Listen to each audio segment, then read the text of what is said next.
Good morning, everyone. May I invite you to rise as we come before the Lord in worship.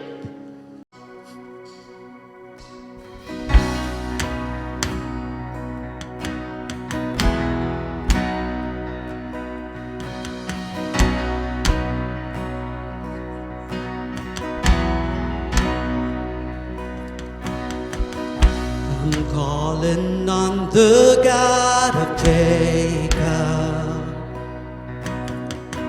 whose love endures through generations. I know that you will keep your covenant. I'm calling on the God of Moses, the one who opened up the ocean. I need you now to do the same thing for me.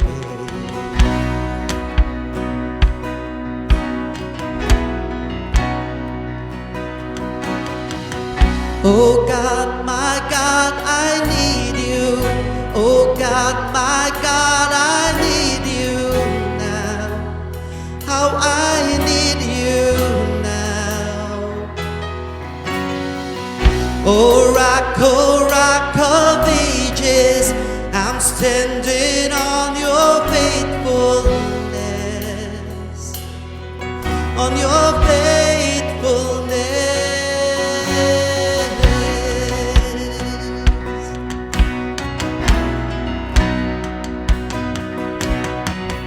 I'm calling on the God of Mary,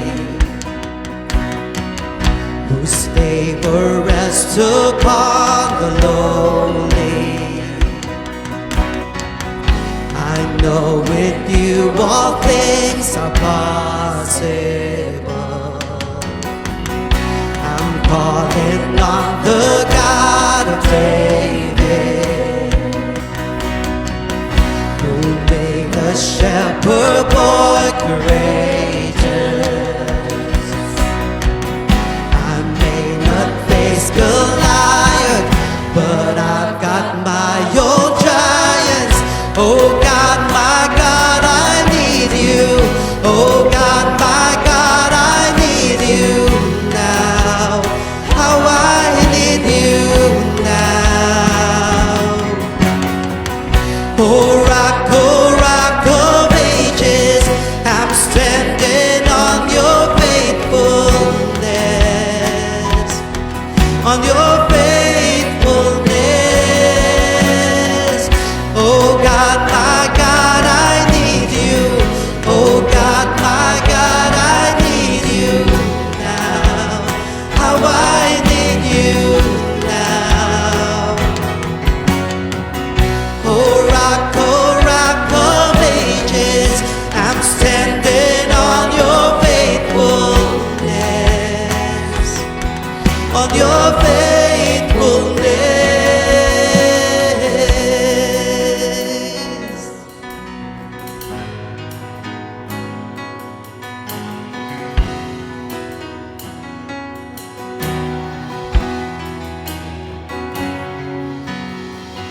You heard your children then, you hear your children now. You are the same God. You are the same God.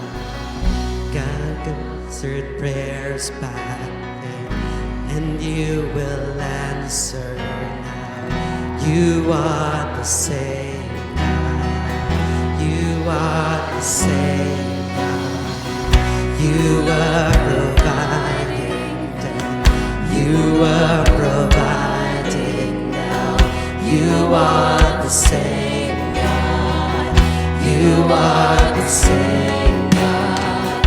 You moved in power then. God moved in power now. You are the same God. You are the same God. You were a healer then. You were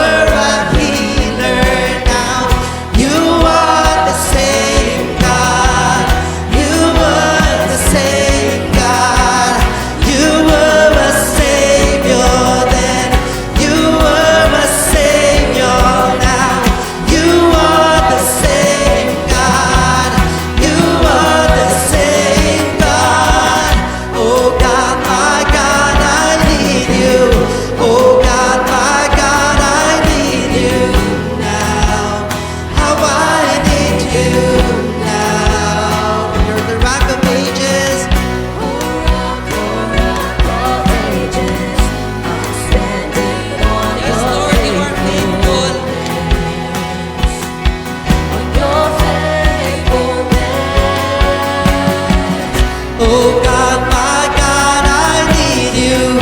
Oh God, my God, I need you now. How I need you now. Oh rock of ages, I'm standing on your faithfulness, on your faithfulness.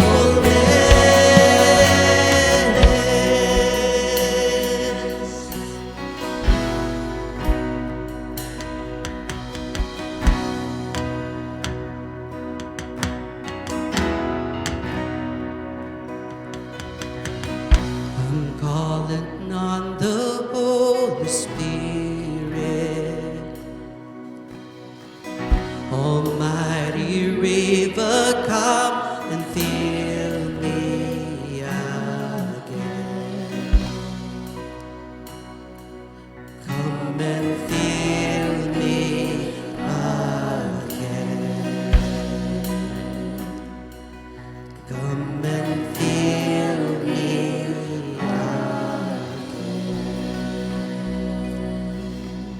Heavenly Father, thank you that we come before you just as we are. You know every burden, every fear, every unanswered prayer, and every longing within our hearts. Remind us that we're never alone, that our battles are safe in your hands, and that you remain the same faithful God through every season of life. In Jesus' name, amen.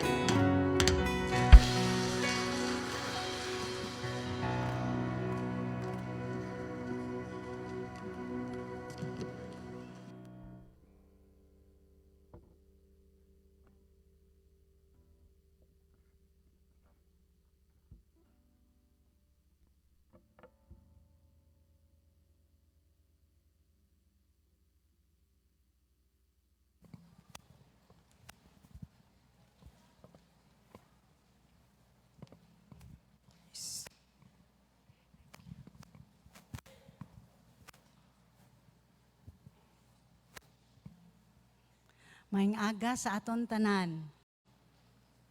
Subong nga bulan, ang aton nga tema, amo ang ginatiguluhan, strength and perseverance. Strength and perseverance. Susubong adlaw ang aton nga theme, kag ang aton nga message, ginatiguluhan, conquering faith produces strength over weakness.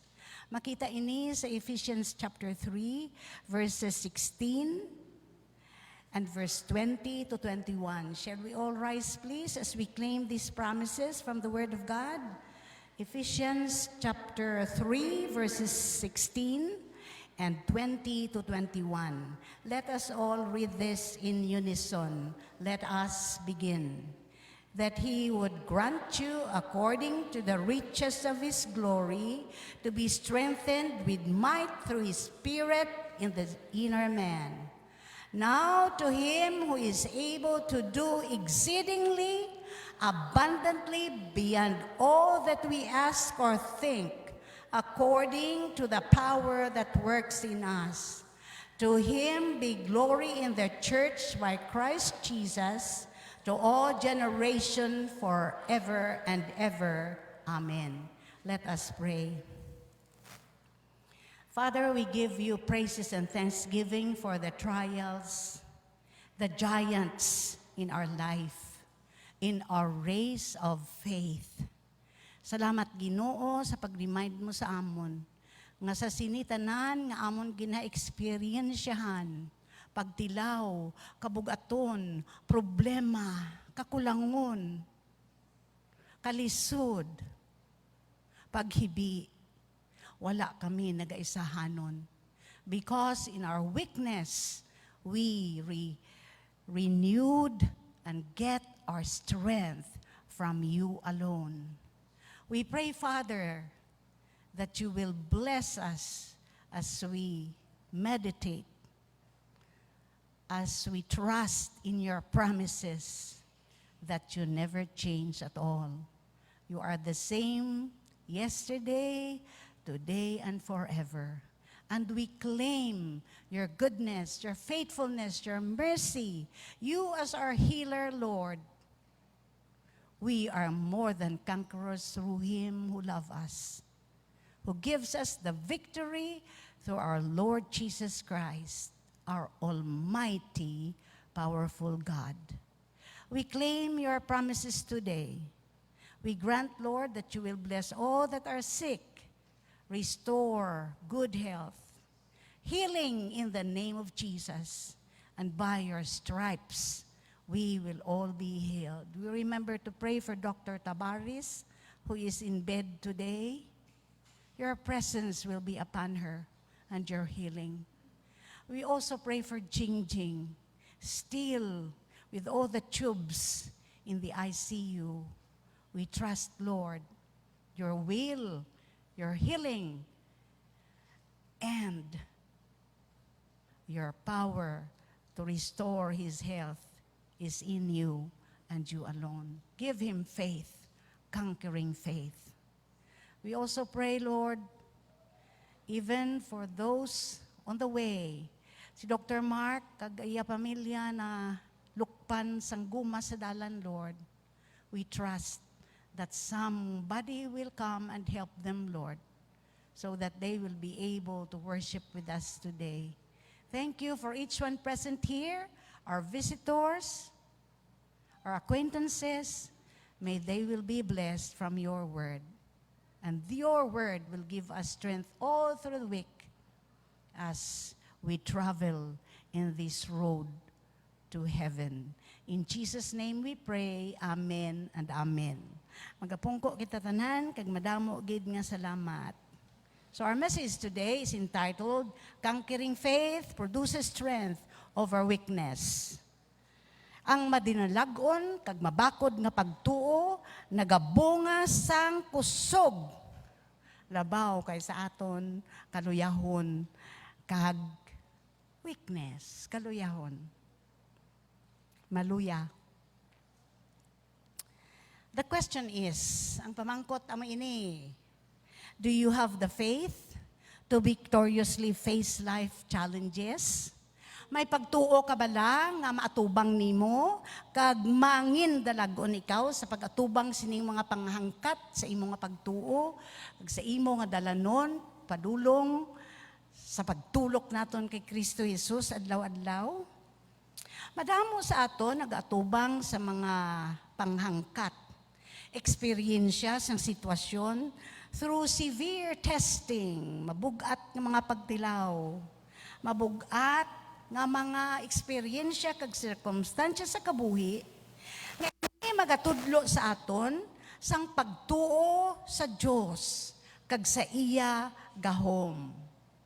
Do you accept this? Ginabaton bala ninyo ang mga pagtilaw, ang mga problema, ang mga kasubo, kag ang mga nagakalatabo sa aton nga daw mabugat gid kaayo, naga-testing sang pagtuo naton sa dako nga Dios para magpalapit pagid kita kag mangin mabakod pagid kita sa iya. Siling sang aton kanta, the rock of whom we stand and praise and believe. Sino ba lang ginkadto nyo sa buong aga dire? Ha? Sino ang ginkadto nyo para makita nyo amigan nyo? Para makapanukot kamo sang pautang nyo? Amo bala ng kadto nyo diri? Always bear in mind that you're coming to church today because we feel we are weak and only the Lord we rely on. It is Jesus. Si Jesus balanging kadto diri sang mga bisita? Kabay pa. Gapasalamat kita sa Ginoo sang kada isa sa ila. In difficult times, sa mabudlay nga mga tiempo, ginabutong sang Ginoo ang aton nga pagtuo. Kay kun masugata naton ang sorrows, frustrations, disappointments, we can bear up under the weight of circumstances without wavering. Magabot man ini tanan, Tungod kay may Ginoo kita, may balaan nga espiritu sa aton nga kabuhi nga nagapuyo, makatindog kita kag makakarga sining mga kabugaton without wavering. Amen? In the New Testament, we have Paul as an example. Sa bago nga katipan, ara si Apostol Paul nga aton nga ehemplo. Naka-experience siya sang madamo gid kang mabugat nga mga pagtilaw. Bisan pa sa iya nga kaptutong, kapisan, the first missionary to the Gentiles, Apostle Paul have experienced a lot of problems in his life. Imagine na, katatlo siya na shipwreck. Katatlo, naguba ang barko nga ginasakyan niya, o podpas ang mga preso pagadto sa Roma. 3 times. Sang isa ka bes, bago lang sila nagpamahaw, may kobra, kaginkagat pa siya sa kamot.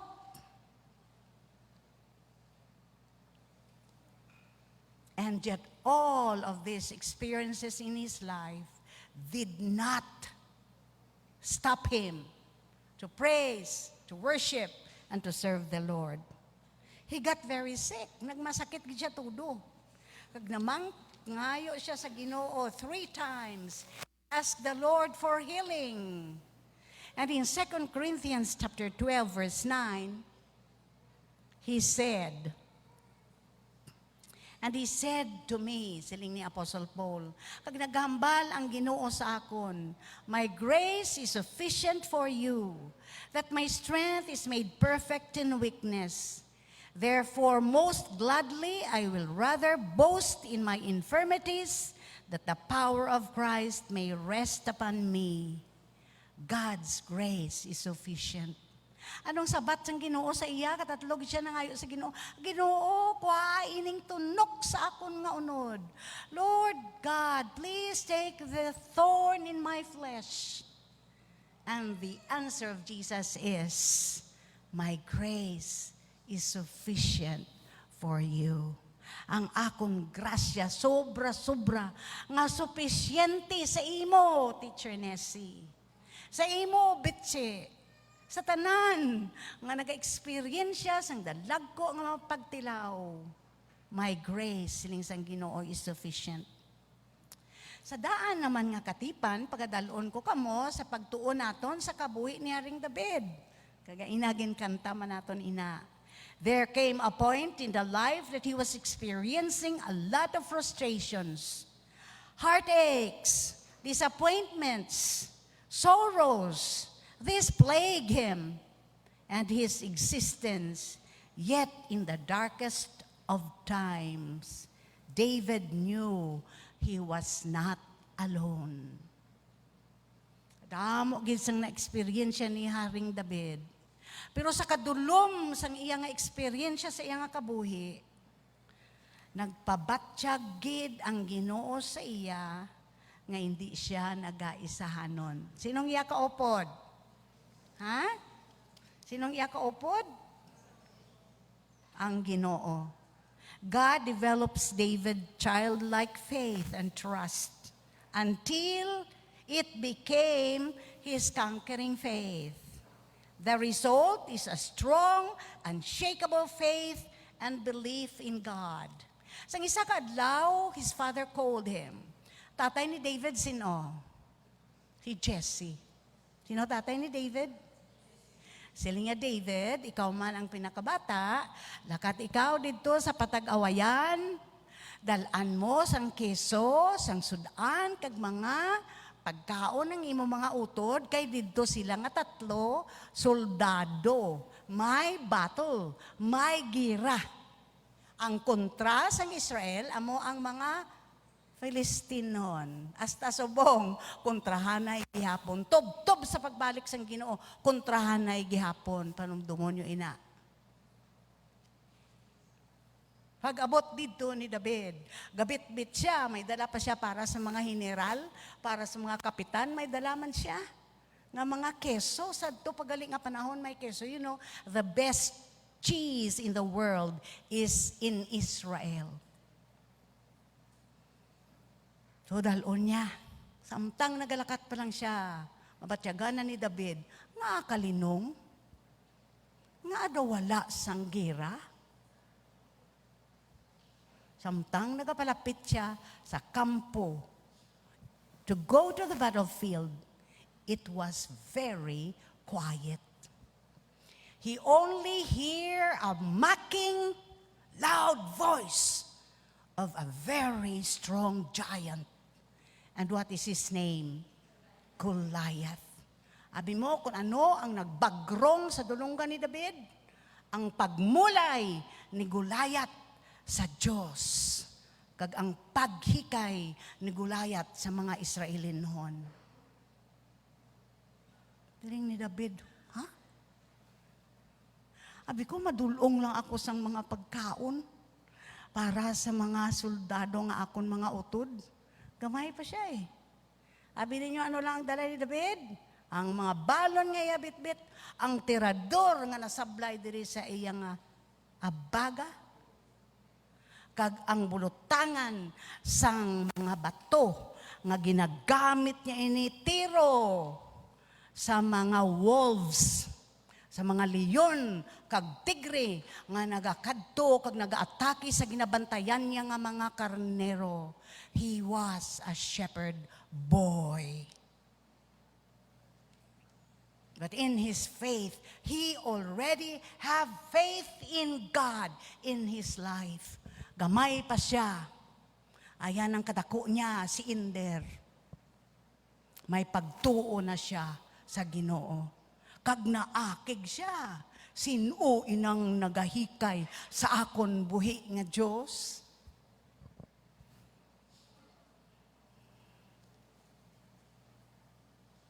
This is the same goal God has for you and me. He wants us to trust Him at every turn of event in your life and in my life as well. Stand on His promises and trust Him for deliverance. Ang mga problema sa aton kabuhi, subong, aga pangayay ka na da. Takaan ka na? Nung insulto pala yun, kung may nagawali dire, tapos ang kamot niya, no, I feel insulted, but anyway, siguro makatuluyo ang wali. Pero bugtaw ka mo. Pag bugtaw ka mo, kay perting tuon ko sini. Pag iya ini, oo nga pulong. Maybe you are experiencing this morning financial indebtedness, sudden death of a loved one, news of a serious illness. It might be broken relationship. But whatever it is, God is with you. Siguro ka-experience siya, ikaw subong, paano na lang ako makabayad sang akong madamong ako tangan? Nga napatay man ng akon nga hinigugma. Nga mo niyang natabo sa akon, pirmi man ako kapadoktor. Nga mo man ini. Siguro, hindi maayo ang relasyon ninyo sa inyo panimalay. Ano man ang imo nga ginatubang nga gulayat, madalag ko nga problema, panumdumon mo, wala ikaw nagaisahanon. Ano ang siling ni David? Tagaan ako sang Ginoo, sang kaisog. Sa pagpatay sang mga leon, sang mga tigre, sang mga wolves nga nagakadto sa akon mga karnero. Wala gid sang gahom inang nagahikay sa akon buhi nga Diyos. Katindog bala kamo sa inyo, Diyos? Can you stand on your God greater than any giant in your life? Amen. In John 14:18 it says, I will not leave you orphans. I will come to you. I will not leave you comfortless. I will come to you. Ginhambal ini ni Jesus sa John 14. Ano bala ang John 14? Ang John 14, amo ang panagubilin ni Jesus sa iya mga disipulo. Ano ang ginsiling niya? Let not your heart be troubled. Magalakat ako, pero magapreparar ako sang lugar para sa inyo. Kag magabalik ako, pero sa wala pa ko magabalik, magapadala ako sang magalipay sa inyo. I will send to you after my place a comforter. And that is the third person in Trinity, the Holy Spirit. That will be with you for always. Will give you strength. Will give you power. And will give you victory. Ano ang siling niya? Wala ko ginabiyaan kamo nga mga ilo. You are not orphans because I will come to you. I will not leave you comfortless. I will come to you. In your darkest moment in life, Jesus is there. Amen? Si sweet diri, bata, nga may sakit sa heart. Ara siya. Wala sang pediatrician nga cardiologist. Pero ang pagtuo sang lola kag lolo, nga palawigon pa ang iya kabuhi. Sweet-sweetin daw kagani. Na, tamo may corona na siya gani ho. Pila na katuig ang pagsustain sang Ginoo sa iya nga life. Because of her faith in God.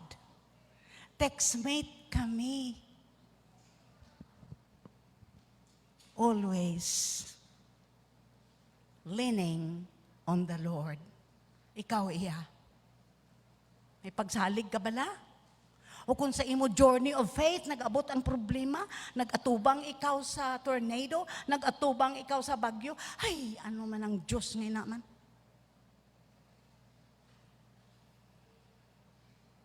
Every trial, every disappointments is an opportunity for God to display His love and faithfulness towards you. Instead of giving in to thoughts of fear and failure, trust God for victory. Ay, abi ninyo, ano na sugata ni David? Ano siling sa mga utod niya? Na ano-ano ka? Nga nagdala-dala ka pa diri. Wala ka nadlok. Kapanago, gani kami tanan-tanan sa kadlok. Siling ni David kay Haring Saul, ako nga. Ang Ginoo mag-aaway na sa iya. Ako. Baw, siling ni Haring Saul. Nga isuksok ng akon nga uniforme sa pag-awayan. Ahay, halog man ang helmet, halog man ang breastplate, nagatakol-takol man ang tiil. Siling ni David, hindi ako sini. Kaya nga akon iya nga weapon, amo ang Ginoo. Ang akon nga weapon, amo ang ginhatag sang Ginoo nga tirador, sling. I will go in the name of God. My God. Sila isang mga tao, nagpadaso-daso ka, daw siyambog ka. Mga klase, ikaw David man, balik ka dito, bantay sa imo mga karnero. When we face trials, when we face all of these challenges in life, do not listen to negative things. Damo gid ang maghamba sa imo sang malain nga mga negative nga mga comments. Pero ano, hindi ka magpamati. Sinong pamatian mo? Ang Ginoo. Ano siling niya sa imo?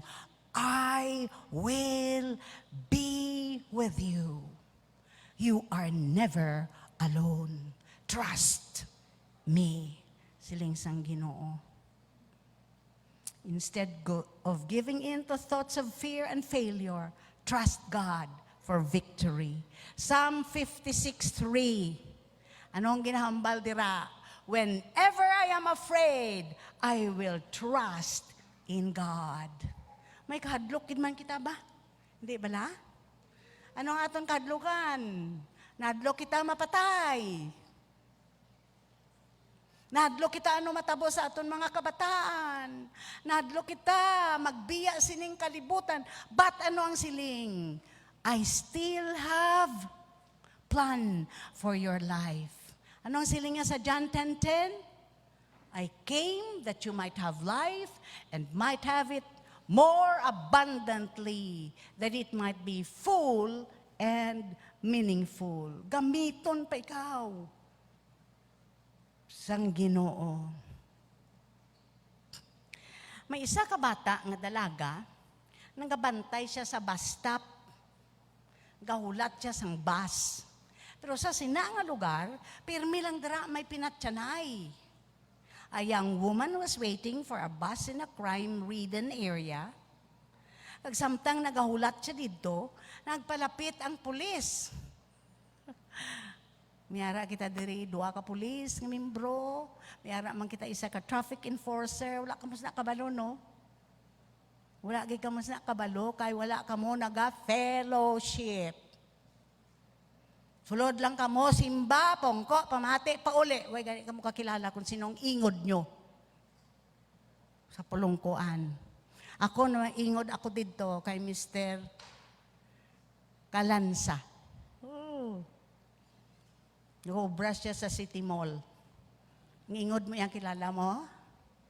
Basi, ay. Maskin masiling ka lang, hello, kamusta ikaw?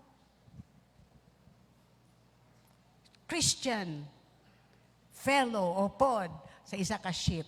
Fellowship. Muna nga nagasimba kita, kay may ara kita nga fellowship. So ini nga bata, aratas siya dito gulat. Nag-approach ang pulis sa iya kag nagsiling. Do you want me to wait for you? Siling sang pulis sa iya. Gusto mo bala updante ikaw dire? Paghulat sang bus? Kay diri ang area nga kaharadlok nga lugar? Abi ninyo ano ang siling niya? Siling sang bata, that's not necessary. Hindi ko kinanglan ina. Wala ako yung madlock. Di nagsiling ang pulis sa iya, well, I am. Wala kaya nadlock ako, yan nadlock ako. Kag nagyom-yom ang pulis. Di, pwede bala ikaw makahulat o pod sa akon, kay nahadlock ako? Like that policeman, we as Christians must be willing to admit that sometimes we become fearful. But we have a God with us all the time and always. Masiling ka, wala ka ginadlok? May kahadlok eh. Pero kung updanay kita, nagapangamoyo sa isa kag isa, nagabear with one another's burden, my fear will not stay. But, if ever I am afraid, we will trust in one God, because we are one in the Spirit. We are one in the Lord. Amen, Teacher Nessie? If you are alone, you would be very lonely.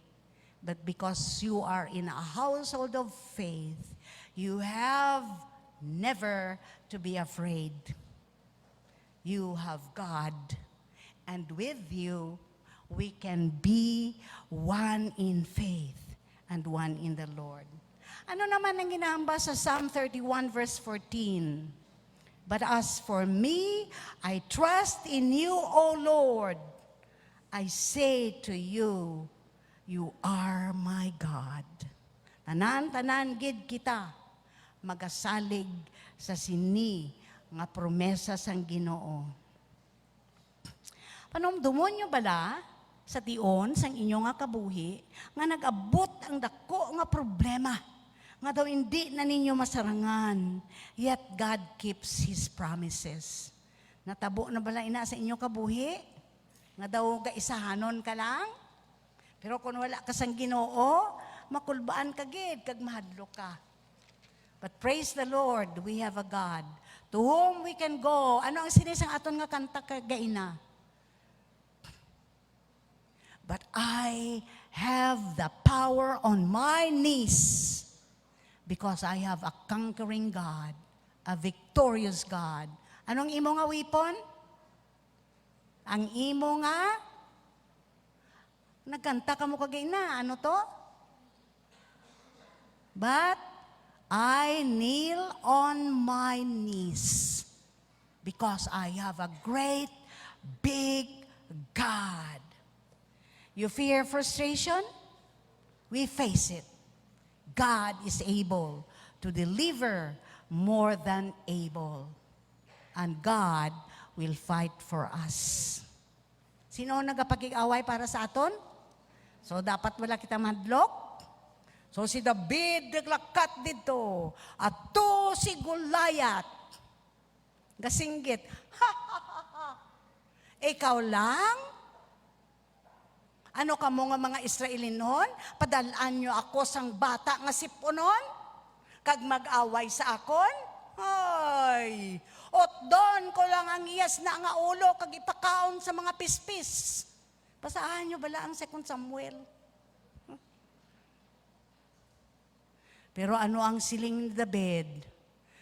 Hindi ako magapakig-away sa imo. But in the name of my God, He will fight for you. All the difficulties, the problems in your life, let God fight for it and not you. Ano? Hindi. Way kagid sang ikasarang. Have little faith like David. Tang gamay pa ko, kantahan ta ka mo. Inasaway ako sininibangbang mo. Nga ananay, gakulukan ta kagid. Tisin ko gin-instill iya sang Holy Spirit nga kantahon ko. Only a boy named David, only a little sling. Only a boy named David, how he could pray and sing. Only a boy named David, only a rippling brook, only a boy named David. 5 little stones he took, and 1 little stone he put in the sling, and the sling went round and round. And 1 little stone he put in the sling, and the sling went round and round, and round and round and round and round and round. And 1 little shot prayer went up to God, and the giant fell to the ground. Bang! Di naigo ang gamay nga bato, smooth nga bato, dirigid sa agtang ni Goliath. Kag hindi pa masarangan ni David ang sword, ang espada ni Goliath. Kakuha sa tagob sang espada. Kaginhawa ni David, kautod sang ulo ni Goliath. Ginbit-bit niya. Kay mo higante? Te. Ang maggaod nga mga Israelinon, nagtombo, nagtiyabaw sa kalipay, and they won the victory. We have giants in our life, but we don't fight alone. Who is fighting for us? God, in the name of Jesus. He will have the victory. Lastly, tapusan na. Sa isa ka subdivision, may dako-dako nga kahoy. Sa sina nga subdivision, may ara sila palabuton nga selebrasyon. In this subdivision, they will have a celebration. And so, the tree, ang kahoy nga inangadako sa ilang nga plaza, daw gahatag balasang gamo. Ara na ang manog, otod. Ara na ang chainsaw, nga otdon ang branch ng kahoy. Pero nag-meeting ang mga leaders in nga subdivision. The tree needs pruning and trimming for the big fiesta and celebration that is upcoming. They have a meeting, but it was agreed that they will cut the tree after a month. Hindi lang anay nila pag doon ang sangasang kahoy sa sunod na lang nga bulan. Nagabot na ang adlaw nga doon ang kahoy. Pag utod sa dong branch sang tree, nakita sang mga women ang kadako-dako nga nest. Kadako nga pugad. Kag nagsinggit sila, wow! Kadako nga pugad.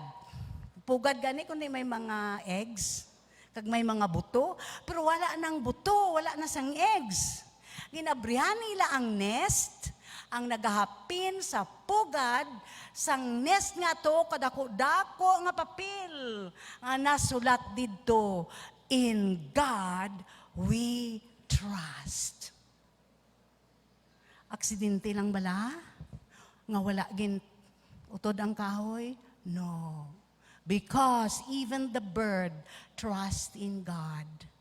They were safe until they were hatched and flew to glorify and to sing praises to God. Even the birds are protected by God. How much more for you? Simply trust in God, and God alone can save you. Lastly, Psalm 23:4, even though I walk through the valley of the shadow of death, I will fear no evil, for God is with me. Thy rod and thy staff, they comfort me. May the Lord bless us and will fight for us. We are never weak. We are always conquerors for Christ. Thank you, Lord, for the promises of your word. Thank you for a living God who gives us the victory. We are never alone. In Jesus' name, amen.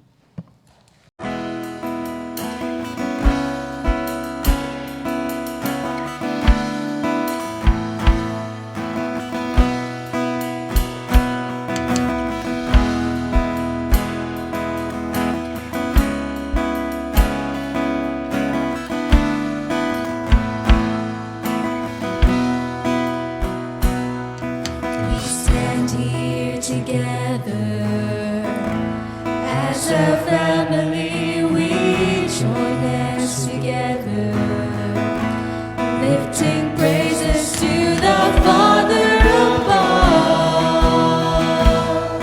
for sending His Son.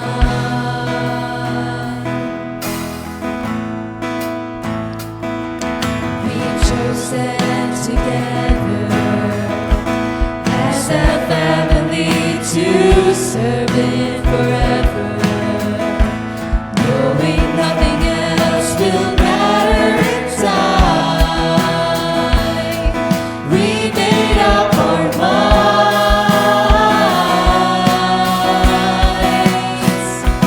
Through the heat of the day, we will join in the fight till He takes us away, till our faith becomes sight.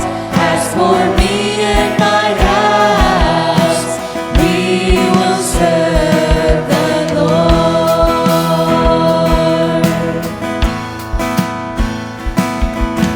Choose you this day